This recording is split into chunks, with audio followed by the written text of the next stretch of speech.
My cheating wife, wearing a revealing dress, went to the club, but when she returned home... Hello, friends of Tangled Hearts. Welcome to our channel, where stories of love and passion unfold. Let's begin our exciting journey into the world of human relationships. It was 9 o'clock in the evening when Bill finally made up his mind and went upstairs to the bedroom. Anna, his magnificent 26-year-old wife, was getting ready to go somewhere with her friends. He wasn't particularly happy when she went out with these women last Friday, but he couldn't and didn't want to accept it as part of a new weekly routine. She saw the expression on his face and sighed. "You're not going to sulk about this, are you?" He nodded towards the tiny dress laid out on the bed and the sensual sky blue lingerie she was wearing. She looked strikingly alluring in them. "I haven't seen these before," he said. She looked a bit embarrassed. "Well, yes. I bought them just this week." He pondered for a moment, then went to the bathroom, returning with her lingerie from the laundry basket. "So, is this normal for a husband?" He pointed to a very plain, unremarkable set of bra and panties he was holding. "But you happily buy this," he pointed to the tiny sky blue bra and lace thong barely concealing her charms, "for some men whom you've never even met before." He gazed at her intently. "Unless," he paused meaningfully. "Unless this is just another nighttime stroll with the girls on the prowl. Maybe you really have arranged to meet someone there, like, on a date." He tilted his head as she looked at him incredulously. "No," she exclaimed. "There's no one else. How could you even think that?" "So," he said, ignoring her question and choosing his words carefully. "When you're out with your friends, you never dance with other men, embrace them, kiss them, or allow them to get close to you. How dare you even suggest that?" Now she was angry. "I dare to suggest it because I know more about your friends than you probably realize," he replied. "One single, 2 are divorced, and then there's you, to complete the set.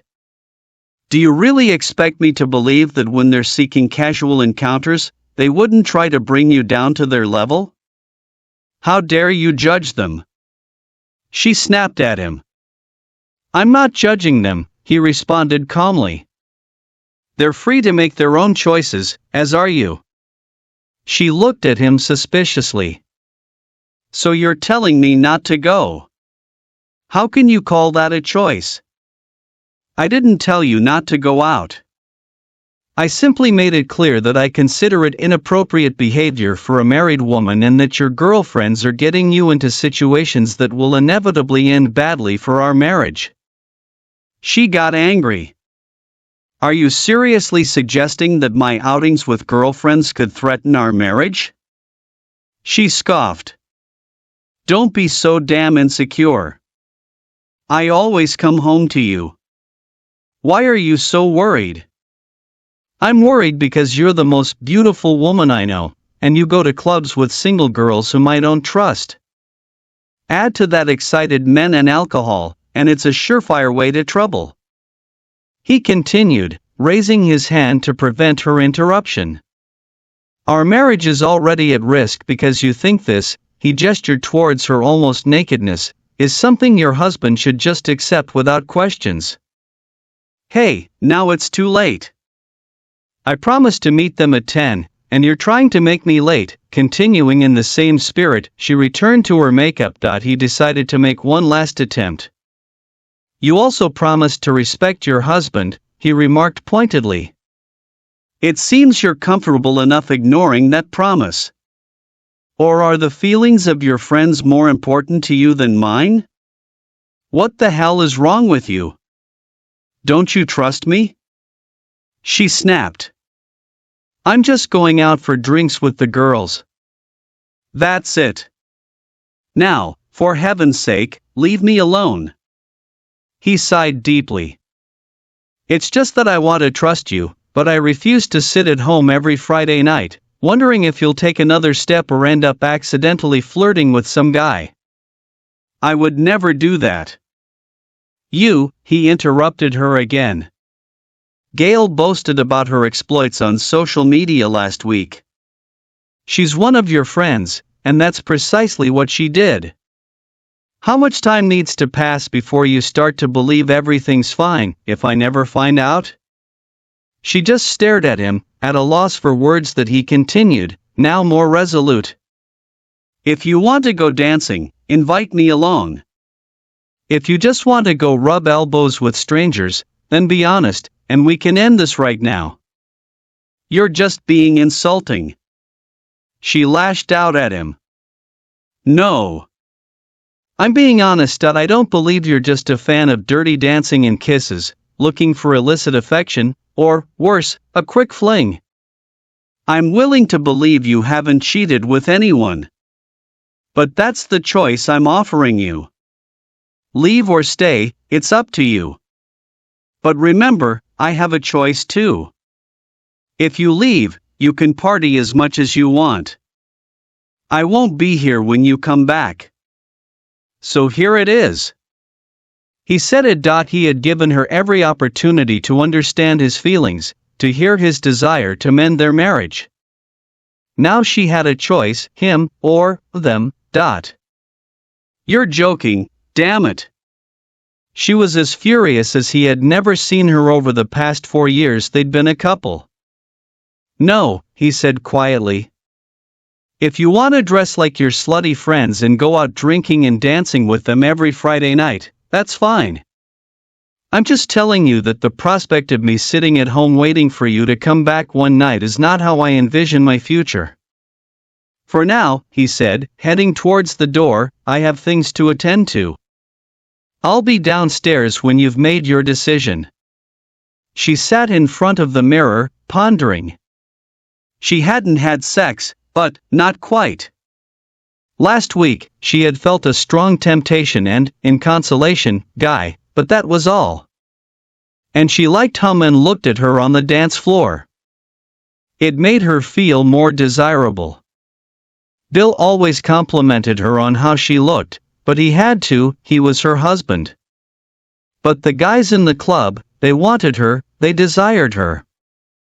Bill sat at his laptop, filling out an online form. It was 9:45 when she came downstairs. He looked up.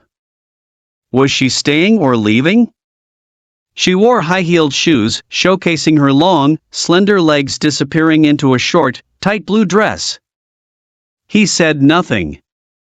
Was she planning to accept his offer to invite her to dance, or was she intending to go dancing with her promiscuous friends? She still looked indecisive, then she spoke, I'm leaving.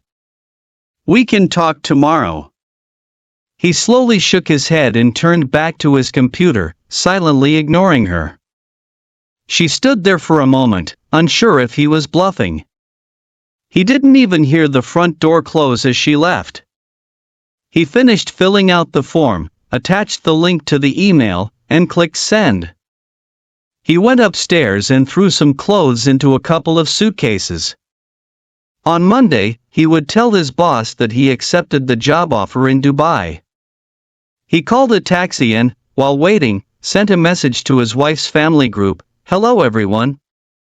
I'm sorry you have to find out like this, but Anna made it very clear to me that she needs more excitement and variety in her life than I can provide. I sent her the link to our divorce statement via email. It has been an honor for me to be part of your family, but I hope you understand why I have decided from this moment onwards to no longer maintain contact with all of you.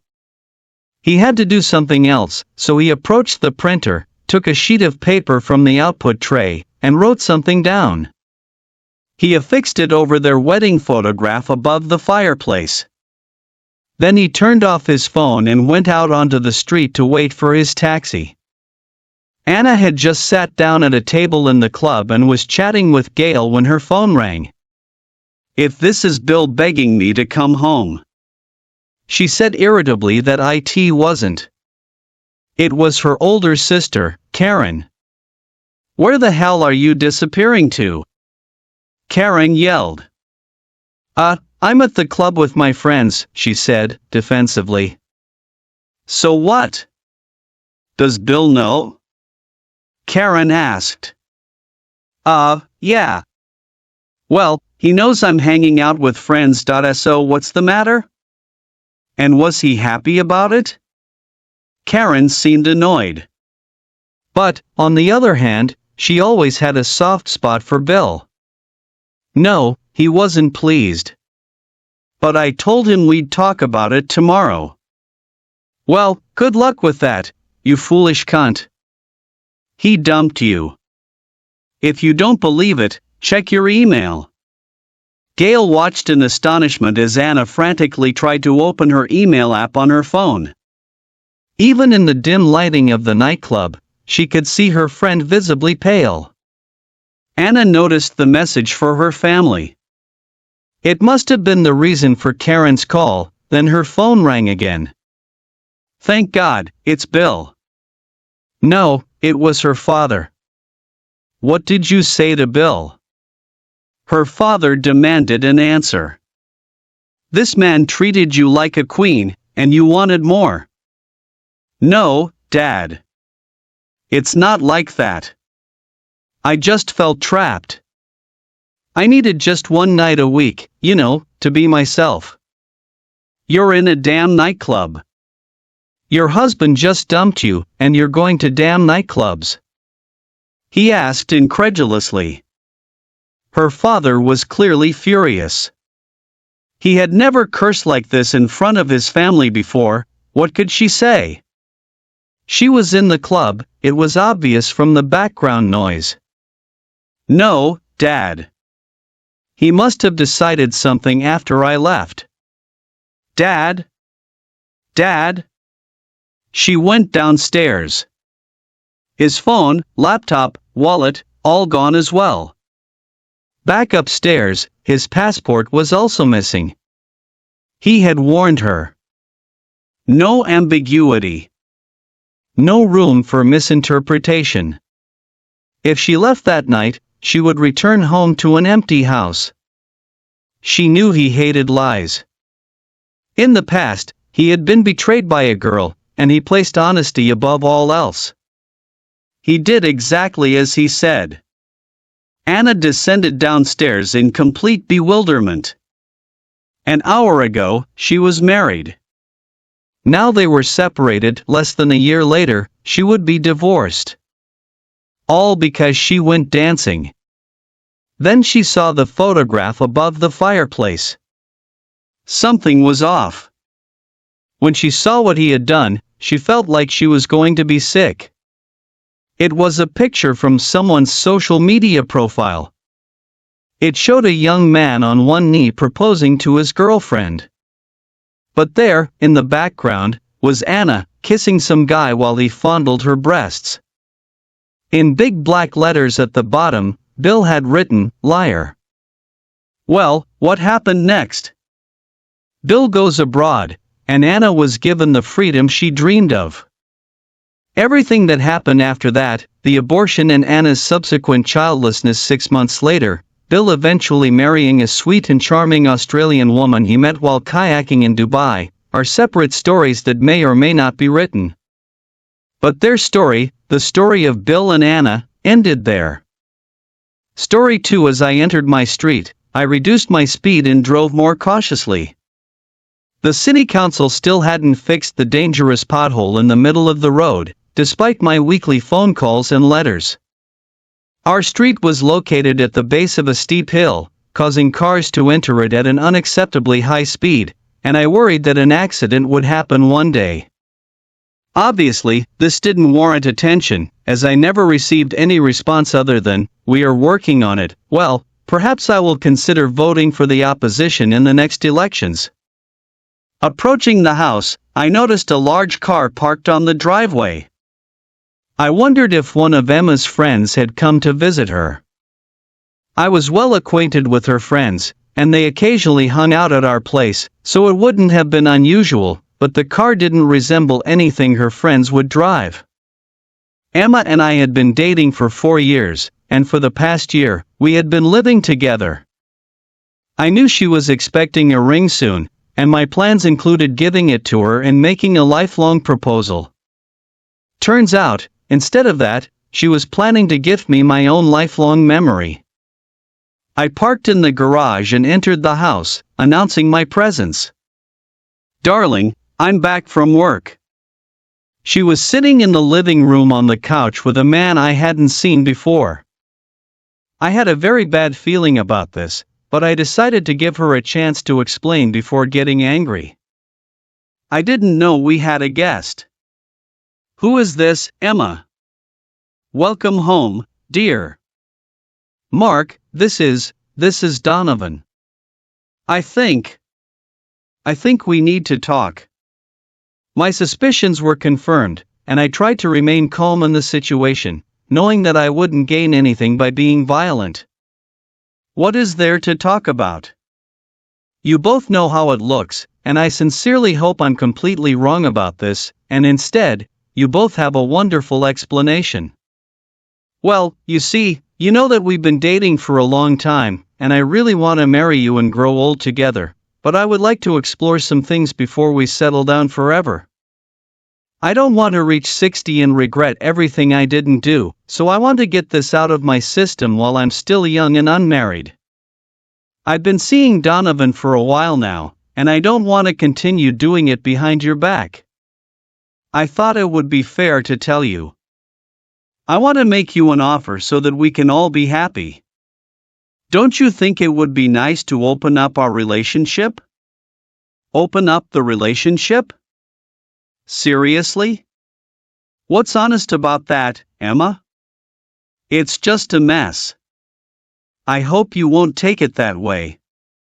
You understand that by agreeing to this, you'll have the freedom to see other women, but I trust you enough to know that you'll come back to me. I won't pretend that I like it, but for a successful relationship, both partners have to play by the same rules, so I can't deny what I want for myself. Give us a chance, and you'll see how much stronger we'll become as a result. Even if you're not fully convinced now, I'm sure that in a few months, you'll see it as just a minor, beneficial shakeup in our relationship. Do you even listen to yourself? You're not playing by the right rules, are you? You have a romance behind my back, and you have the audacity to pretend it's an open relationship, so you don't feel guilty about it? A minor shakeup? God, you're insane. Have you always been this foolish, and I just didn't notice?" Donovan started to speak. "Now listen here." "No, shut up, for heaven's sake, this concerns only her and me." "That's enough from me. Both of you, get out of my house right now. I can't stand your presence." Emma sighed. "I really hoped you wouldn't react like this, but I suspected it might be possible. I've packed a bag with a few things, and I'm going to stay with him for the next few days to give you a chance to calm down. I'm sure you'll understand what it's like for B to get out." Seeing the anger in my eyes, Emma decided that it was in her best interest to comply with my demands. She grabbed her bag and approached to kiss me, but the rage she saw in my eyes made her change her mind. They both left the house and headed to his car. I walked to the door and, trying to remain as calm as possible, said, "I hope you know that we're done. I'll let you know when you can come by to pick up the rest of your things. I hope you're smart enough to ask someone else for help, as that scumbag is not allowed in my house." Emma stood closer to me, near the passenger seat door, while Donovan approached from the driver's side, facing the road. She tried to make one last plea. "Darling, please don't make any decisions right now. I know you're upset, and I'm sorry to be the cause of it, but I believe that in the long run, this will make us stronger. I'll give you a few days before we talk, and—" Her words were interrupted by the loud sounds of an engine running at full throttle. We watched as a red sports car descended the hill at a speed far exceeding the limit. The deafening noise made conversation impossible, so Emma fell silent, waiting for the car to pass. I observed as the car approached and realized it was heading straight for a large pothole too fast to notice and react to. Diving into the pothole, the car lost control and crashed into Donovan's car on the driver's side, the side where Donovan was standing, waiting for Emma's speech to finish. Her horrified gaze told me everything I needed to know. A smile appeared on my lips. Perhaps I will vote for the current mayor after all. As we conclude our journey into the world of human relationships, please remember to subscribe, like, and share our content. Thank you for your support, and we look forward to seeing you in the next story.